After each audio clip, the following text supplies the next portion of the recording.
नमस्कार विद्यार्थी व पालक मित्र. मी डॉक्टर सुनील राऊत, संचालक हायटेक एज्युकेशन बीड. स्वप्न MBBS 2025 चे या सदराखाली आज आपण एका महत्त्वाच्या टप्प्यावर आलेलो आहोत. महत्त्वाच्या विषयावर बोलणार आहोत की याच्या अगोदरचा जो काही आपण व्हिडिओ बनवला होता त्या व्हिडिओमध्ये आपण सांगितलं होतं की ऑल इंडियाची जी काही प्रोसेस आहे, जी कंडक्ट करते MCC म्हणजे मेडिकल काउन्सिलिंग कमिटी जी काही कंडक्ट करते, त्यांनी एक शेड्यूल दिलेलं होतं की 21 तारखेपासून म्हणजे 21 जुलै 2025 पासून ते 27 सप्टेंबर 2025 पर्यंत जे काही शेड्यूल होतं त्याचं त्यांनी रीतसर एक शेड्यूल दिलं की पहिला राऊंड कधी होणार, त्याचं सीट मॅट्रिक्स कधी येणार, त्याची रजिस्ट्रेशन आणि पेमेंट फॅसिलिटी, चॉईस फिलिंग कधी असणार, चॉईस लॉकिंग कधी असणार, रिझल्ट कसे असणार, रिपोर्टिंग कसे असणार, ह्याबद्दल त्यांनी डिटेल दिलं. आपण लास्ट व्हिडिओमध्ये पहिल्या राऊंडचं जे काही डिटेल सांगितलं होतं की तुम्हाला 21 तारखेला रजिस्ट्रेशन चालू होऊन ते 6 ऑगस्ट पर्यंत तुम्हाला सगळी पहिल्या राऊंडची प्रोसेस होणार आहे, याबद्दल आपण चर्चा केली.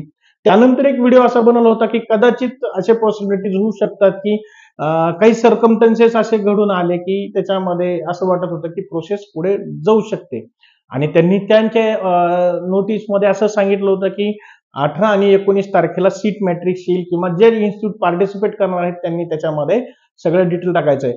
पण आज तारीख 20 जुलै आहे आणि 20 जुलैच्या रोजी त्यांनी या डिटेल्सचं म्हणजे जी काही नोटीस होती त्याप्रमाणे आज सीट मॅट्रिक्स आलेला आहे.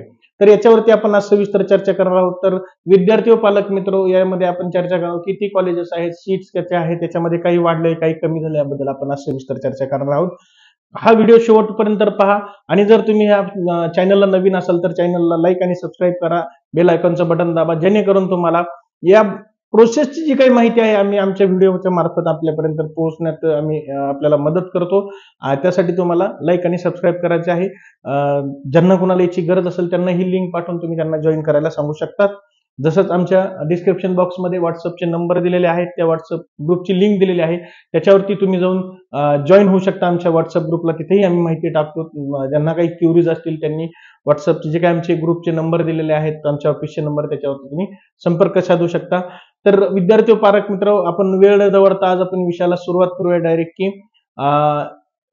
MCC 2000 ऑल इंडिया कोट्याची जी काही MCCच्या अंतर्गत जी प्रोसेस होती आहे त्याचं सीट मॅट्रिक्स आलेलं आहे. तर ह्या सीट मॅट्रिक्स मध्ये किती कॉलेजेस पार्टिसिपेट करणार आहेत, टोटल नंबर ऑफ सीट्स किती आहेत, त्याच्यामध्ये काही गोष्टी आपल्या फायद्याच्या झालेल्या आहेत का तोट्याच्या झालेल्या आहेत, याबद्दल आपण आज चर्चा करू. तर सुरुवातीला आपण चर्चा करूया की MCCने आज जे काही 15% प्रोसेसचं जी काही सीट मॅट्रिक्स रखलं आहे, तर त्याच्यामध्ये गेल्या वर्षीच्या तुलनेत ह्या वर्षी कॉलेजेस काही वाढलेले आहेत, काही कमी झालेले आहेत. तर याच्यामध्ये जे आहे त्यांनी पूर्णपणे जी काही कॉलेजेस पार्टिसिपेट करणार आहेत, तर याच्यात कॉलेज जे काही पार्टिसिपेट करणार आहेत, जी काही नोटीस आलेली त्या नोटीसमध्ये जे काही कॉलेजेस आहेत, तर गव्हर्नमेंट, डीम, सम प्रायव्हेट कॉलेजेस आहेत की त्यांच्या काही गोष्टी यांना सीट्स वाढल्यात कमी झाल्या, याबद्दल सर्व माहिती दिलेली आहे. तर टोटल जे काही सीट्स आहेत याच्यामध्ये जे काही पार्टिसिपेट करणारे सीट्स आहेत, आपण लास्ट व्हिडिओमध्ये सांगितलं होतं की लास्ट इयरला जे काही सीट्स होते ते 1,12,112 सीट गेल्या वर्षीच्या प्रोसेसमध्ये होते. त्याच्यामध्ये government, private, semi government, deem, central universities ह्या सगळ्या गोष्टी त्याच्यात होत्या, एम्सच्या गोष्टी होत्या, हे सगळे सीट्स मिळून होते. तसंच ह्या वर्षी टोटल नंबर ऑफ कॉलेजेस किती आहेत, तर त्यांनी दिलेले 780 कॉलेजेस ह्या वर्षी आताच्या राऊंडला पार्टिसिपेट करणार आहेत. तर त्याचे जे काही टोटल सीट्स आहेत ते हे आहेत 1,18,148 टोटल सीट्स आहेत. हे पूर्णपणे नंबर ऑफ सीटचे काही दिलेले आहेत कॉलेज ह्याचे आणि कॉलेज जे आहे त्यांचे आणि हे सीट्स आहेत. म्हणजे ह्या वर्षी किती मुलं लागू शकतात MBBS ला, तर 1,18,148 विद्यार्थी MBBS ला लागू शकतात. ते डीम्ड, गव्हर्नमेंट, प्रायव्हेट आणि सेंट्रल युनिव्हर्सिटीज आणि एम्स मध्ये लागू शकतात. पण विद्यार्थी व पालक मित्र, बरोबरच काही एक गोष्ट अशी घडली की काही कॉलेजची परमिशन काढलेली आहे, काही कॉलेजच्या सीट्स वाढलेल्या आहेत. ते जर कॅल्क्युलेशन लावल्या गेलं तर जवळपास 9 कॉलेजच्या परमिशन यांनी ह्या वर्षी कॅन्सल केलेल्या आहेत. आता त्याला बऱ्याचशा गोष्टी मॅटर करतात की याची परमिशन का गेली, काय, त्याच्यावर आपण सविस्तर बोलणारच आहोत या पुढच्या पॉइंटमध्ये. पण ही जे काही 9 कॉलेजेसची परमिशन गेलेली आहे, 2-3 कॉलेजचे इन्स्पेक्शनच्या बऱ्याचशा गोष्टी त्रुटी झालेल्या आहेत, अशा टोटल 15 कॉलेजचे मायनस करता म्हणजे तुमच्याकडं जवळपास 765 कॉलेजचे जे काय आहेत तर प्रॉपर याच्यामध्ये पार्टिसिपेट करणार आहेत. आणि त्याच्यामध्ये सीट्स किती आहेत, तर 1,15,900 सीट्स ह्या तुम्हाला उद्याच्या जे काही तुम्ही राऊंड मध्ये येणार आहेत, उद्यापासून जे काही रजिस्ट्रेशन चालू होणार आहेत त्याबद्दल ह्या गोष्टी चालू होणार आहेत.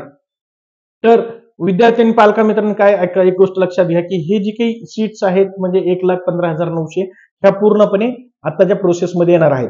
आता आपण बोलूयात की काही कॉलेजची परमिशन का गेली आहे. तर काही कॉलेजची परमिशन का गेलेली आहे की lack of teaching faculty, somehow lack of practicals, infrastructure, त्याच्यामुळं बऱ्याचशा कॉलेजची परमिशन गेलेली आहे. आपल्या आनंदाची गोष्ट म्हणजे विद्यार्थी पालक मित्र, महाराष्ट्रामध्ये कुठल्याच कॉलेजची परमिशन कॅन्सल झालेली नाही, पहिली गोष्ट. आणि दुसरी गोष्ट म्हणजे आपल्या महाराष्ट्रामध्ये जे काही आपण सांगितलं होतं की 2 कॉलेज येणार आहेत एमबीबीएसचे, एक म्हणजे छत्रपती संभाजीनगरचं आणि दुसरं म्हणजे अहिल्यानगरचं, जे काही गव्हर्नमेंट कॉलेज बिलॉंग करत होतं. तर हे जे कॉलेजेस आहेत ह्या कॉलेजमध्ये यांचं नाव ऍड झालेलं नाही. म्हणजे ही एक चिंतेची गोष्ट आहे की आपण जे कॅल्क्युलेशन लावत होतो की महाराष्ट्रामध्ये अहिल्यानगरच्या 100 जागा आणि संभाजीनगरच्या 150 जागा, अशा 250 जागा प्लस होतील, किंवा ज्या अहिल्यानगरचं जे आपलं संभाजीनगरचं जे रामचंद्र आयुर्वेदिक मेडिकल कॉलेज आहे सेमी गव्हर्नमेंट, त्यांच्या 50 सीट त्या 50 सीट वाढून येतील. नाशिकचं जे जीएमसी आहे त्याच्या 50 सीट वाढून येतील. तसंच मुंबईचं जीएमसी आहे त्याच्या 50 सीट, असे 150 सीट वाढतील. आपण असं एक कॅल्क्युलेशन केलेलं होतं तयार. पण याच्यामध्ये ह्या सीट वाढीचाही काही प्रस्ताव दिसला नाही किंवा याच्यात दिसलं नाही. कदाचित येणाऱ्या पुढचे जे काही राऊंड असतील, दुसरा तिसरा किंवा सेमी गव्हर्नमेंटचे ज्यावेळेस राऊंड चालू होतील त्यावेळेस कदाचित हे राऊंड मध्ये येऊ शकतात.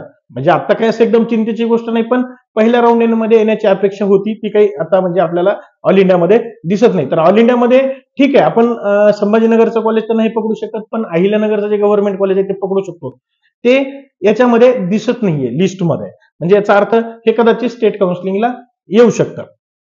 तर विद्यार्थी पालक मित्र, तुम्ही एक प्रकारे जी काही कॉलेजेस याच्यामध्ये जी रिजेक्ट झालेले आहेत याच्यामध्ये एक कॉलेज असं आहे की बरेचसे कॉलेज आपल्या महाराष्ट्रातले जे काही पालक आहेत, विद्यार्थी आहेत, ज्यांना मार्क कमी आले, अशा कॉलेजनी त्या कॉलेजला जाऊन पेमेंट दिलं आहे की आमचं ऍडमिशन करा. कॉलेजवाल्यांनी घेतलं असेल, नो डाऊट त्यांचं काही प्रोसेस असेल परमिशन आणायची, पण पहिल्या राऊंडला नाही. अशा विद्यार्थी पालकामित्रांनी बी जास्त घाबरू नये. आपण त्या प्रत्येक कॉलेज विषयी चर्चा करणार आहोत. आपण महाराष्ट्रातले विद्यार्थी तिथे कुठले जाऊ शकतो आणि कुठल्या कॉलेजला आपण हे करू शकतो. तर हे जे काही 9 कॉलेजेस आहेत की ज्यांची परमिशन ह्यावेळेस भेटली नाही किंवा त्यांचे नंबर ऑफ सीट 0 केलेले आहेत, त्याचे काही सर्कमस्टन्सेस तुम्हाला सांगितले की लॅक ऑफ टीचिंग फॅकल्टी, तुमची इन्फ्रास्ट्रक्चर, प्रॅक्टिकल्स आणि ह्या ज्या काही गोष्टी असतील एनएमसीच्या रूल्सच्या याच्यामध्ये बसलं नसेल म्हणून त्यांनी परमिशन काढलेली असेल. कदाचित येणाऱ्या पुढच्या दुसऱ्या तिसऱ्या राऊंडला ते सगळ्या गोष्टी अवेलेबल करून, फॅसिलिटी करून अवेलेबल ठेवून ते परमिशन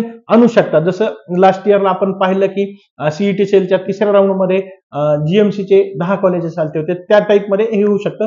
तर ज्या कॉलेजची परमिशन नाकारले ते कॉलेज कुठलं, तर आंध्र प्रदेशमधलं गायत्री विद्याप्रदान इन्स्टिट्यूट विशाखापट्टणम आहे.